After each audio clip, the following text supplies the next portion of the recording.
All right, the last one for the episode.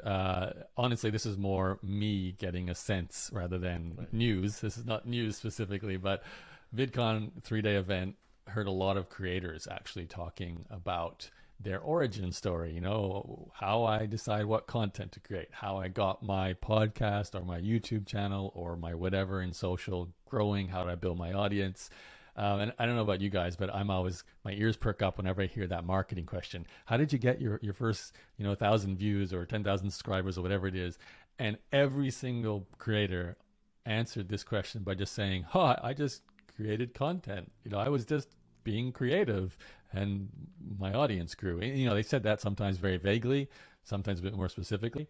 But reading between the lines, I don't think there's a lot of strategic marketers in the sense of the today's modern creator. I'm not saying that's a bad thing either. Like they're just being creative and producing content.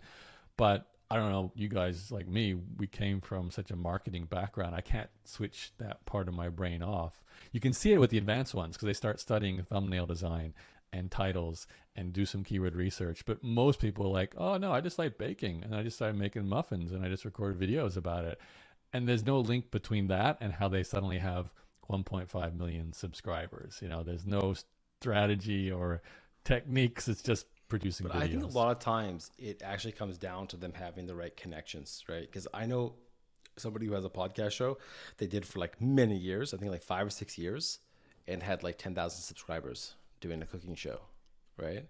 And then there's others that blew up, right? And I think a lot of it is getting into these communities, like going to something like a VidCon, meeting other YouTubers, and collaborating. Who knows what that sort of thing. I feel like whenever they're making their content, they're more focused on just making a great video.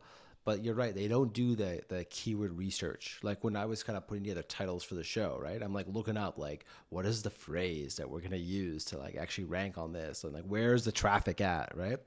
But what really ends up building up your real YouTube channel is people feeling like they know you, right?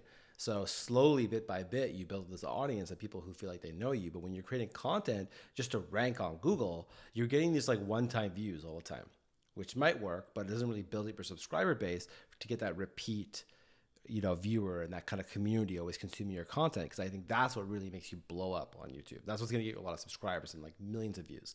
But just kind of trying to get that, where can I rank? That sort of feel, you're going to get thousands of views. But if you want to build a community, it's really about them kind of getting to know you. So it's something we need to do more of on this show. Or even things like or like topic selection. These are people when they ask the question, how did you start? Did you research competition? Did you see if there's any money being spent in this market? Who are the competitors and how they're making money? Yeah, None of yeah, that. yeah, yeah. There's none of That's that. right. Yeah. Yeah, a lot of them just want to create content. They don't even know. You're right. Yeah. They're just like, I want to be a YouTuber. I'd say almost all of them. Like really almost all creators on YouTube are like that, I'd say. Almost. But that's probably the typical trend though, right? For the beginner, the person just getting started is like that. And then as they get better, they're like, oh, I should pay attention to these covers of these YouTube videos or the titles, or I should put these keywords, or maybe I should follow some trending topics, or I see what's actually working. I'm going to do more of these kind of videos. So that makes sense to me. Maybe at the start that they wouldn't recognize it. I wonder how far along they were though at this point when they were telling you this, or when you heard these stories again and again. Had they not gone back and done like the backward analysis to figure out what was kind of any kind of tipping point or anything like that? What do you guys think of your own early days and your first start at creating content? Did you like how did you approach it? Did you remember just like, oh, I'm just gonna write some blog Yeah. posts or Yeah, I was very. That's why I resonated with that. I'm like, that's how I started. I was like, I really liked Stephen Pressfield and Seth Godin, and I was like, it would be cool if there was a book like War of Art, but in blog post format, just more consistent content. So I was like, I'll just start writing that way.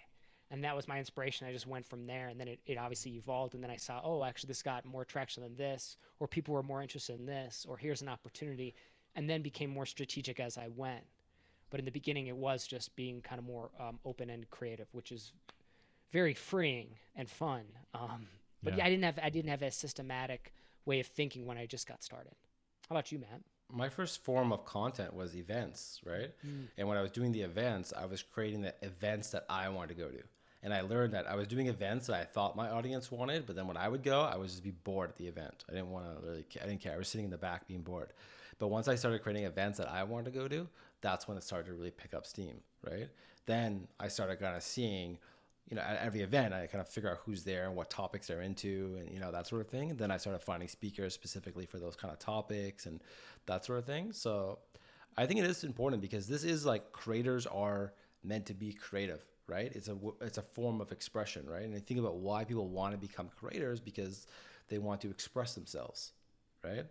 So if you get into YouTube as, just looking to, make money or whatever, like it's probably not going to work, right? But if you're doing it because you love it and you enjoy it, it comes through in your content, right? And it comes through even like as a speaker, I think we've all done kind of talks, right? When you see a speaker who's not really into it, they're just there for the money, you could feel it.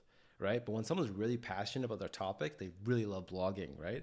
They really love product launches, whatever, right? You feel that energy and you gravitate towards that person. You're like, I want to know, I want that energy too. I want to keep following that person, get their content and kind of get more of that. Mm-hmm. And I think that's what kind of makes these creators really blow up because they really love what they're doing. And it's that creative process, right? Let me ask you this then, guys. So I think back to my early days of blogging, and like you said, Tom, I was sort of completely green, want to express myself and tell some stories from stuff I'd done.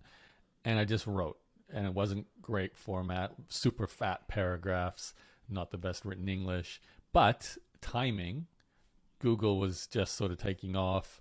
Blogs were brand new, so everyone was linking back and forth to each other. Therefore, I built an audience. People would just share and I'd rank well. If we take that principle today, do you think, given the platforms that exist, if you're not thinking anything to do with titles, keywords, marketing brain, you just be creative and publish a video or share short form content, whatever it is, do you think the platforms are going to reward you enough that you'll, build a following and succeed the way maybe we all did because of, the platforms or the time of the internet in history? Just you could be less strategic and tactical and still get the rewards. It's a good question. I mean, I feel like the day has passed for things like blogging. Like, I think if I were just look at that, I'd say, I think the day has passed for that. You have to be more strategic. But then there's opportunities like we were talking about reels and stories and these short form content. I think people can start creating nothing, like whatever on that and potentially blow up quick or get on. It's kind of like the first mover advantage for something. I still think that always exists and is always a possibility. Well, there was something with reels though. Like we uploaded our first reel on our Instagram profile, and before we were getting 20 to 50 views per video. I uploaded one reel. It now has 8,600 views, right? But I researched a lot about reels, and I figured out that having not transcription, but some text popping up on screen and animations, I think the AI knows that's happening. And the other big thing was to get the trending sounds.